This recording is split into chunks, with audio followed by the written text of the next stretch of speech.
The government finding innovative ways to boost employment and revive the economy of the nation's second city. Good evening, everyone. I'm Keisha Adderley. And I'm Charisma Robinson. The nation's chief was on Grand Bahama today for the official groundbreaking of a new administrative complex for 8 Mile Rock.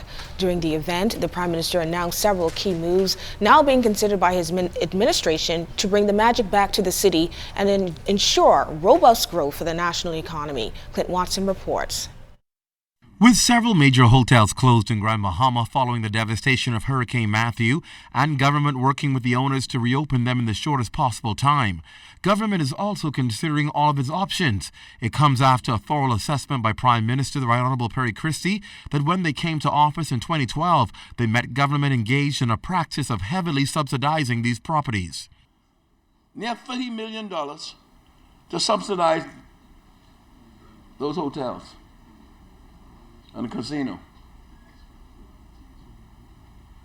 That in itself rang a big warning bell to us.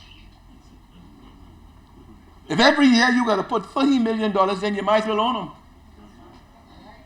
Just think about what you're doing. And it's this kind of major rescue effort that Mr. Christie and his administration has engaged in many times. In fact, he says Standard & Poor's downgrade was, in his view, an unwarranted decision that was no fault of the government. The two major reasons for the decision, Bahama and the hurricane, were both not the fault of government. Yet, Mr. Christie says his administration intervened. In both cases, he says his government has worked tirelessly to ensure Bahamians came first. And for that, they make no apologies. We have an obligation to recognize always that there are people who live in a country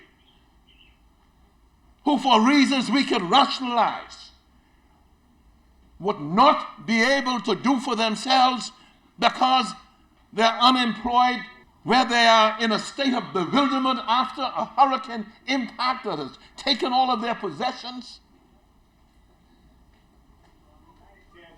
And we're going to do something about it.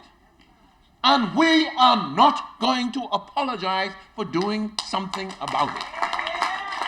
Mr. Christie says it's this kind of steady hand that the Bahamian people should pay close attention to as we head into the political season. The meltdown of opposition parties, the instability that is being institutionalized, the hatred politically that is being manifested should watch the Progressive Liberal Party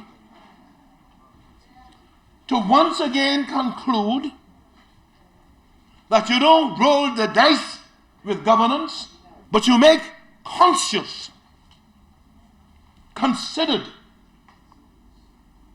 decisions on how best to protect future generations of Bahamians, how best to manage the challenges of the day. The government is moving to construct a state-of-the-art administrative complex for 8 Mile Rock. It's yet another advancement combined with the construction of a new school to demonstrate a firm commitment to building the largest settlement in the country and restoring the confidence they once enjoyed.